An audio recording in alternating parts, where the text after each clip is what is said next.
to develop DVDs. He never went to school to study how to make it. But he started working with practical with it. And then he's the one doing all the video and filming and everything, editing in the church in Zion Temple in Berija. So he dedicated his life to do this for the church. He gave his time to do this for the church. Is it a blessing? Amen. Amen. So he invested everything. He invested everything. Now he's coming to invest in people in Denmark. He'll be also together with us in the conference in June. Amen. Amen. So we'll be working with the technical team. So that we make professional DVDs. Amen. Amen. God bless you, Papa. And so please go to you. Amen. And say hello to your wife. And we're celebrating from here. How many are ready to receive the word of God today? How many are prepared in their hearts today? So you have to be prepared and God to use you today. I'll receive our man of God, Bishop. I don't have much to introduce him. The word is yours, Papa Bishop. God bless you. Amen.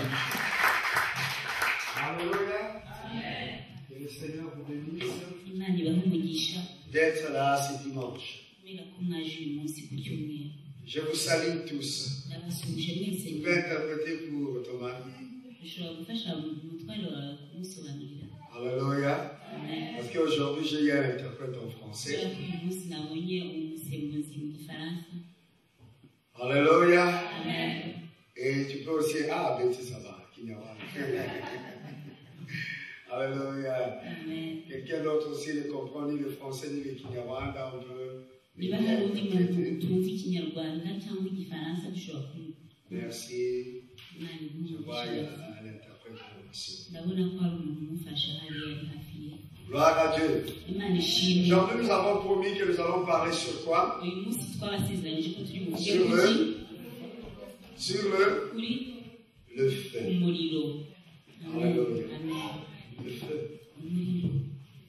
Et nous allons aimer les feux. Car nous allons connaître l'importance du feu. Et l'œuvre du feu. Amen. Dieu, c'est un Dieu qui se manifeste par le feu. Dieu révèle beaucoup de choses par le feu.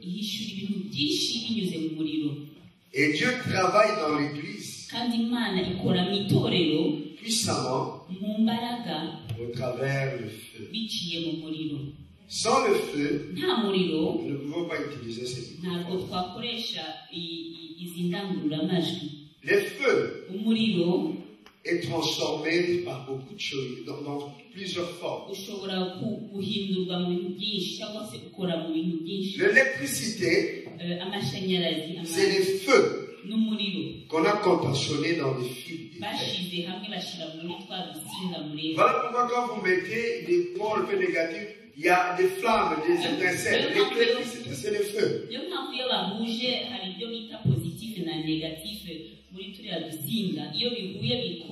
Quand vous faites comme ça avec les fils des câbles électriques, vous les frottez, ça donne du feu. Parce que l'électricité, c'est le feu qu'on a contentionné.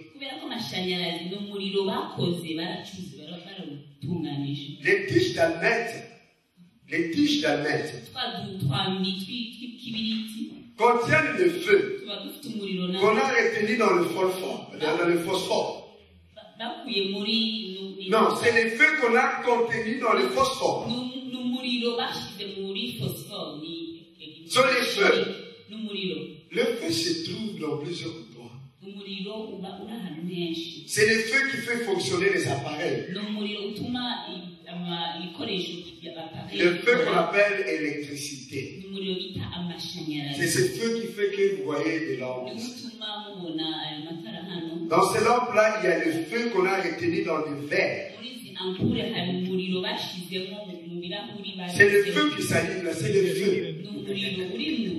Alléluia. Et ces caméras que vous voyez en train de fonctionner, ils ont mis un système à l'intérieur de retenir le feu et de le libérer petit à petit pour faire fonctionner ces appareils. C'est le feu.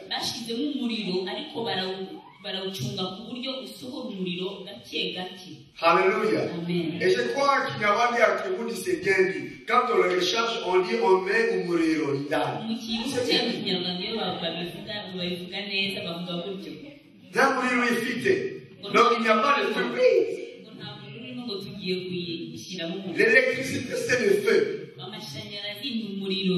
C'est le feu qui permet de l'utilisation. En fait, les voitures, c'est quoi? On a pris le feu, on l'a retenu dans un endroit qu'on appelle carburateur. Le feu s'allume. Et puis il va dans les endroits qu'on appelle les pistons. Ça pousse les pistons. Les pistons les transmettent dans le fil pour lesquels on les transmission et puis la voiture passe les hommes ont connu que c'est par les feux qu'ils peuvent aller de l'avant. L'avion que vous voyez, c'est le feu.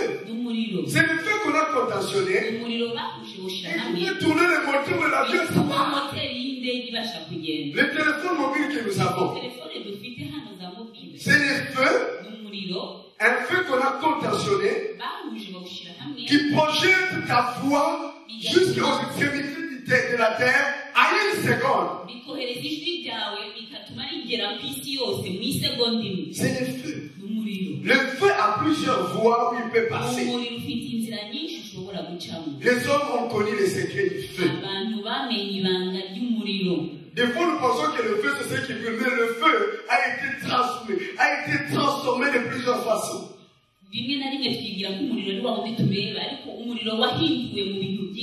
Le feu.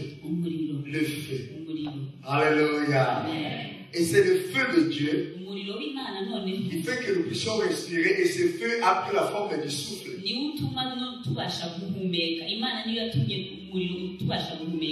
Il y a un feu pour vivre.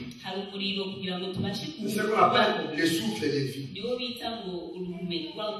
Il y a un autre feu que nous puissions fonctionner dans l'église. Nous puissions vivre dans le royaume de Dieu. Si vous n'avez pas le feu, vous ne pouvez pas vivre la vie de Dieu dans son royaume. Parce que dans le royaume de Dieu, pour y entrer, on n'entre pas le feu. On n'entre pas le feu. Je vais vous parler du feu. Juste une partie. Car je ne pourrais pas parler de tout le feu possible. Si nous devons parler du feu, je vais vous donner un séminaire d'un mois. Je vais vous parler des 3 feux. Les 3 feux. Et vous devez le connaître. Parce que quand vous avez connu les secrets de ces 3 feux, vous pourrez alors découvrir les autres feux qui existent. Il y a 3 feux dont je veux vous parler. Le premier feu, c'est le feu